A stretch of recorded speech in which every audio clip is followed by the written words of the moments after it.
Atenção! O conteúdo deste vídeo é extremamente forte. Se você for uma pessoa muito sensível, a decisão de assistir ou não é inteiramente sua.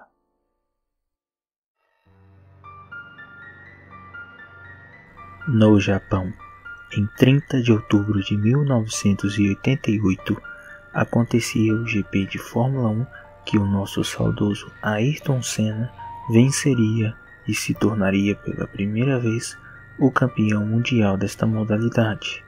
Mas o que ninguém sabia é que após alguns dias daquele evento se iniciaria um dos mais terríveis crimes que o mundo já viu. Junko Furuta, a garota concretada. Junko Furuta, nascida em 22 de novembro de 1972, era uma adolescente de 16 anos que estudava na cidade de Misato, na província de Saitama. Junko não se envolvia com drogas ou bebida, porém era aluna de uma escola de má reputação e cheia de delinquentes.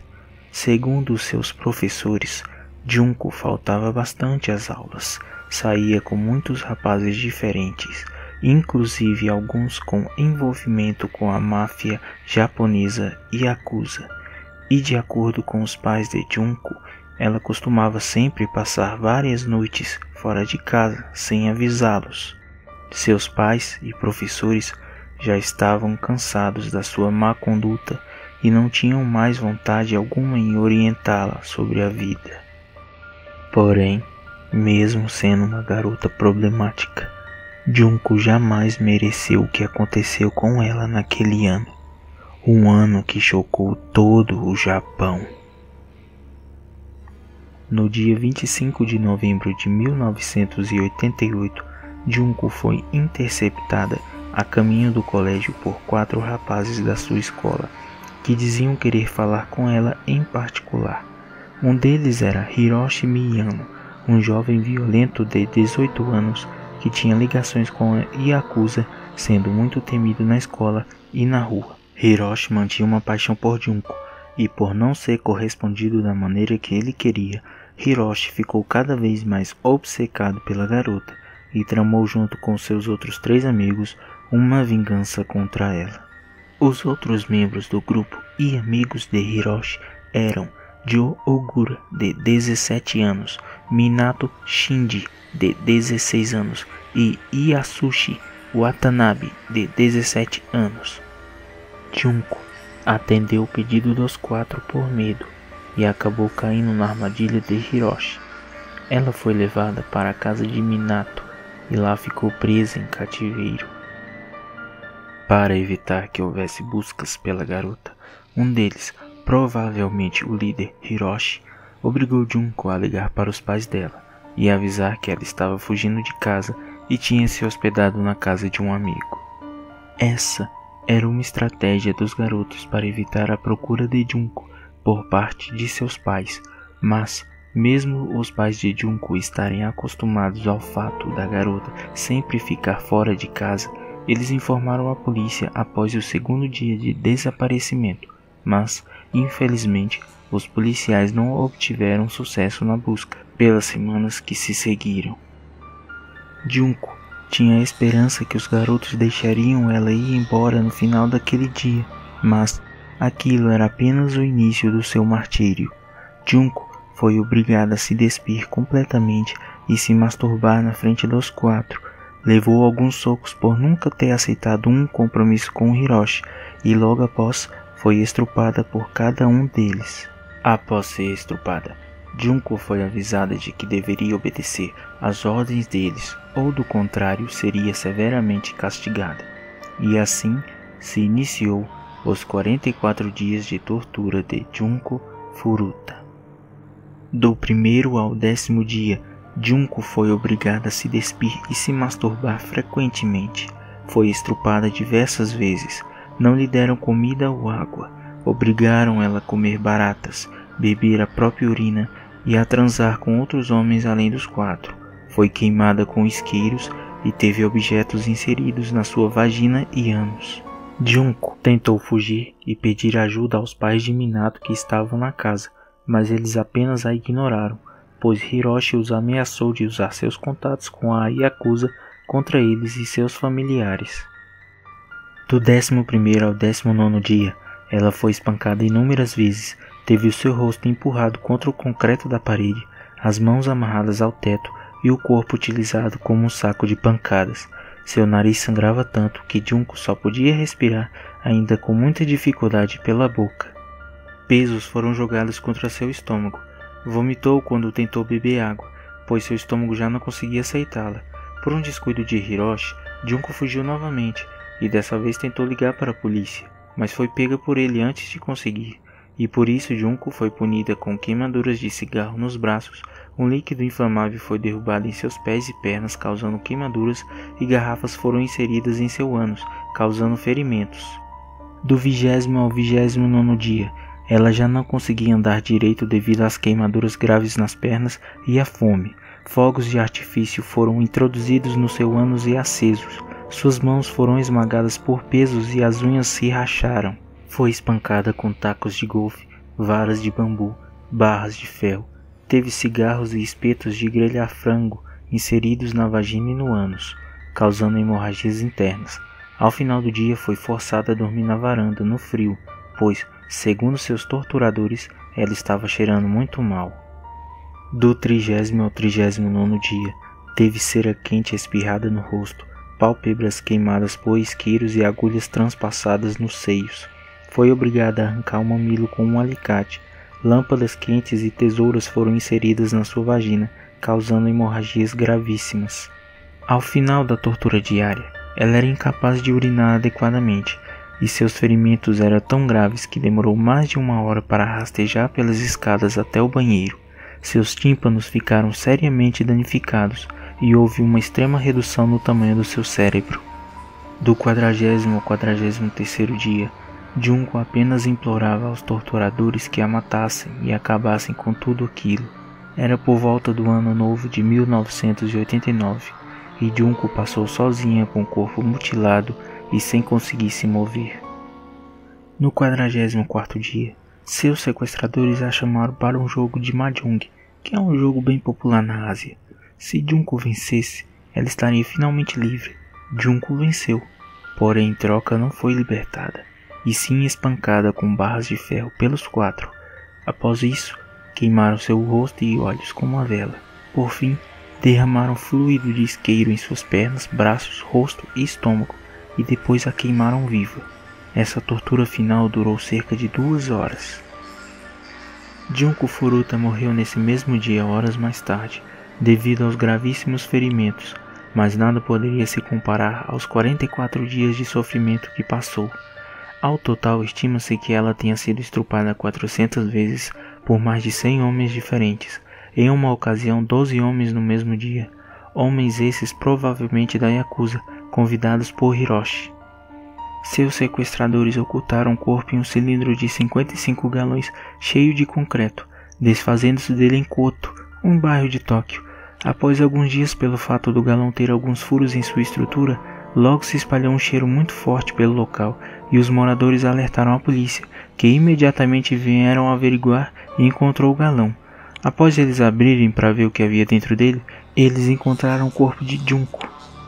Assim que o relatório da autópsia saiu e a mãe de Junko ouviu todos os detalhes do que tinha acontecido com ela, como qualquer outra mãe, ela passou muito mal e teve de se submeter a um intenso tratamento psiquiátrico. O caso ficou conhecido em todo o Japão como o caso da colegial presa em concreto. Alguns dias após a descoberta do corpo, um informante da polícia ligado à Yakuza descobriu quem eram os culpados pelo crime e notificou a polícia. Hiroshi e seus amigos foram presos e julgados como adultos, mesmo sendo menores de idade. Lembrando que a maioridade no Japão é a partir dos 20 anos, e pela maneira como o Japão lida com crimes cometidos por jovens, seus nomes foram mantidos em segredo da população pela corte. Entretanto, a revista semanal Shukan Bushun divulgou seus verdadeiros nomes, alegando que os direitos humanos são desnecessários para os brutos, O verdadeiro nome de Jungkook e detalhes sobre a sua vida pessoal foram divulgados exaustivamente na mídia. Os 4 garotos se declararam culpados para tentar reduzir a pena e mudar o caso de assassinato para lesões corporais que resultaram em morte. Os pais de um dos meninos tiveram que vender a própria casa por aproximadamente 50 milhões de ienes e deram à família de Jungkook como uma forma de indenização. Segundo o principal acusado, Hiroshi Miyano, os 4 garotos não sabiam o quão graves eram os ferimentos de Jungkook e achavam que ela estava fingindo estar morta. E finalmente, em julho de 1990, Hiroshi Miyano, que mudou seu nome para Hiroshi Yokoyama, líder do crime, foi sentenciado a 17 anos de prisão.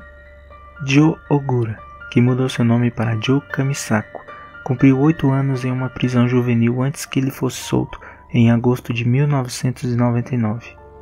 Minato Shinji, que mudou seu nome para Minato Nobuharu, foi sentenciado a cumprir de 3 a 4 anos, e Yasushi Watanabe foi sentenciado a uma pena de 4 a 6 anos.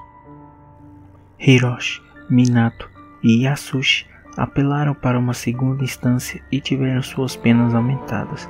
Hiroshi teve sua pena aumentada para 20 anos, que é a segunda pena mais alta depois da prisão perpétua no Japão. Minato teve sua pena aumentada entre 5 a 7 anos e Yasushi teve sua pena aumentada entre 5 a 9 anos. Os pais de Jungkook ficaram revoltados pelas sentenças recebidas pelos assassinos de sua filha, que, convenhamos, cada uma delas foi muito baixa em comparação com a gravidade do crime. Os pais de Jungkook entraram com um processo contra os pais de Minato Shinji, ao qual pertencia a casa em que Jungkook foi mantida e o crime foi cometido. Mas como o sêmen que foi encontrado no corpo da garota não pertencia a nenhum dos 4 acusados, o advogado responsável pelo processo decidiu que não fazia mais sentido seguir adiante com o processo e recusou a continuar representando os pais de Jungkook.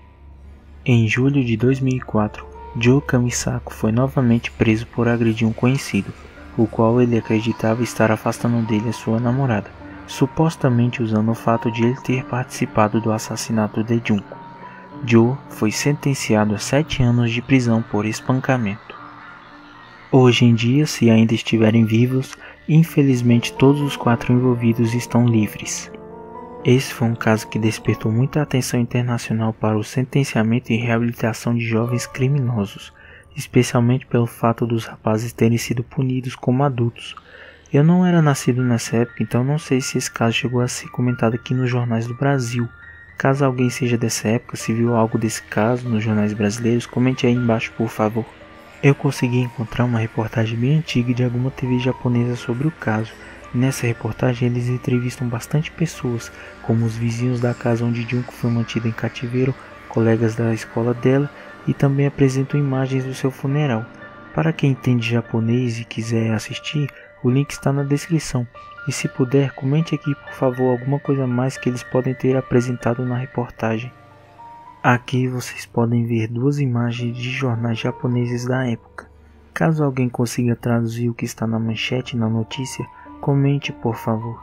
Estarei colocando os links deles para uma melhor visualização na descrição do vídeo. Pelo menos 2 livros em japonês já foram escritos sobre o caso, mas esses eu não consegui achar nenhum. Um mangá chamado Junanasai ou Seventeenth foi escrito por Fuji Seiji e ilustrado por Kamata Yoji.